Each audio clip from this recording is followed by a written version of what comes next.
Assalamualaikum anak-anak, selamat pagi. Semoga semua dalam keadaan sehat ya. Pada pertemuan kali ini, kita akan membahas materi konflik dalam kehidupan sosial. Setelah pembahasan materi ini, diharapkan kalian dapat pertama, menjelaskan pengertian konflik. Yang kedua, mengidentifikasi faktor-faktor penyebab konflik sosial. Yang ketiga, mengidentifikasi akibat dari terjadinya konflik sosial. Dan yang keempat, menjelaskan cara menangani konflik sosial. Anak-anak, coba kalian perhatikan tayangan berikut ini. Tayangan tersebut menggambarkan salah satu konflik yang terjadi dalam kehidupan masyarakat Indonesia. Apa itu konflik dan faktor-faktor apa saja yang menyebabkan terjadinya konflik? Mari ikuti dalam pembahasan materi kali ini. Pengertian konflik. Menurut Kamus Besar Bahasa Indonesia, konflik diartikan sebagai percekcokan, perselisihan, atau pertentangan. Menurut Suryono Sukanto, konflik adalah suatu proses sosial individu atau kelompok yang berusaha memenuhi tujuannya dengan jalan menentang pihak lawan yang disertai dengan ancaman dan atau kekerasan. Faktor-faktor penyebab konflik sosial. Pertama, perbedaan individu. Masing-masing individu memiliki perasaan dan pendirian yang berbeda-beda. Perbedaan pendirian dan perasaan dapat melahirkan bentrokan di antara mereka. Sebagai contoh, kamu ingin suasana belajar tenang, tetapi temanmu ingin belajar sambil bernyanyi. Karena perbedaan perasaan itulah dapat menimbulkan terjadinya konflik. Yang kedua, perbedaan latar belakang kebudayaan. Orang dibesarkan dalam lingkungan kebudayaan yang berbeda-beda. Berbagai kelompok kebudayaan memiliki nilai dan norma sosial yang berbeda-beda. Apa yang dianggap baik oleh satu masyarakat belum tentu baik oleh masyarakat lainnya. Perbedaan inilah yang dapat mendatangkan konflik sosial. Yang ketiga, perbedaan kepentingan. Bentrokan kepentingan dapat terjadi di bidang ekonomi, politik, sosial, budaya, dan sebagainya. Perbedaan kepentingan itu dapat menimbulkan konflik di antara mereka. Yang keempat, perubahan-perubahan nilai yang cepat. Perubahan yang terlalu cepat yang terjadi pada suatu masyarakat dapat mengganggu keseimbangan sistem nilai dan norma yang berlaku. Akibatnya, konflik dapat terjadi karena adanya ketidaksesuaian antara harapan individu dengan masyarakat. Sebagai contoh, peraturan merokok di tempat umum. Pemerintah tidak langsung memberlakukannya di seluruh masyarakat Indonesia, tetapi di beberapa tempat yang terbatas terlebih dahulu.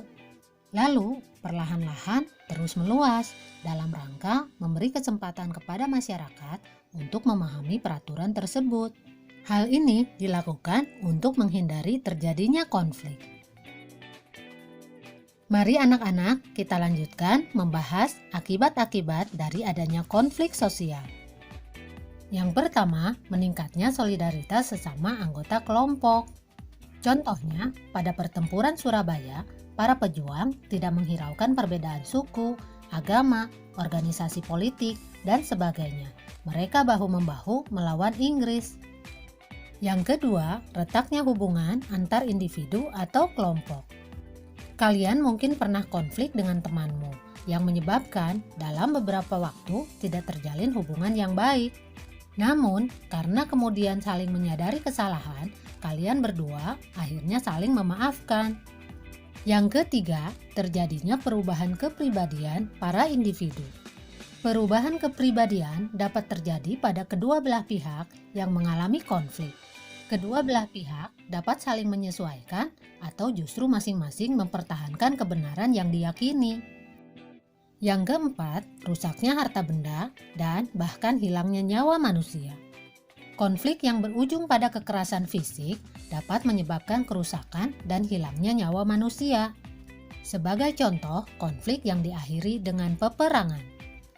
Yang kelima, terjadinya akomodasi, dominasi, bahkan penaklukan salah satu pihak yang terlibat dalam pertikaian. Nah, anak-anak, sekarang bagaimana caranya menangani konflik?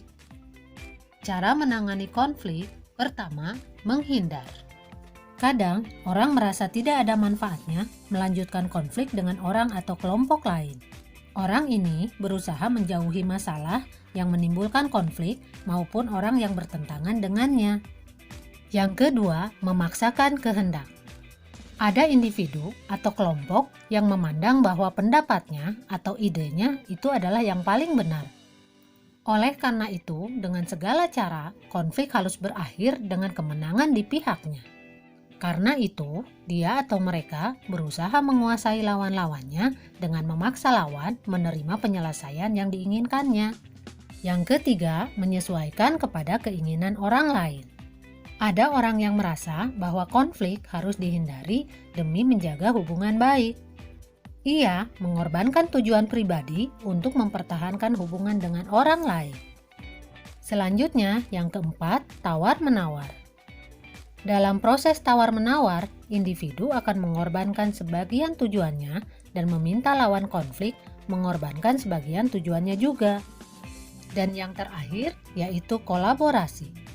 Kolaborasi memandang konflik sebagai masalah yang harus diselesaikan. Atas dasar itu, dicarilah cara untuk mencari pemecahan yang memuaskan kedua belah pihak.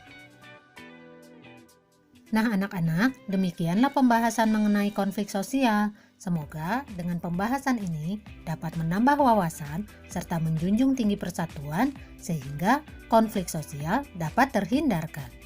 Sampai di sini dulu pertemuan kita kali ini. Kita bertemu lagi pada pembahasan materi-materi selanjutnya. Wassalamualaikum warahmatullahi wabarakatuh.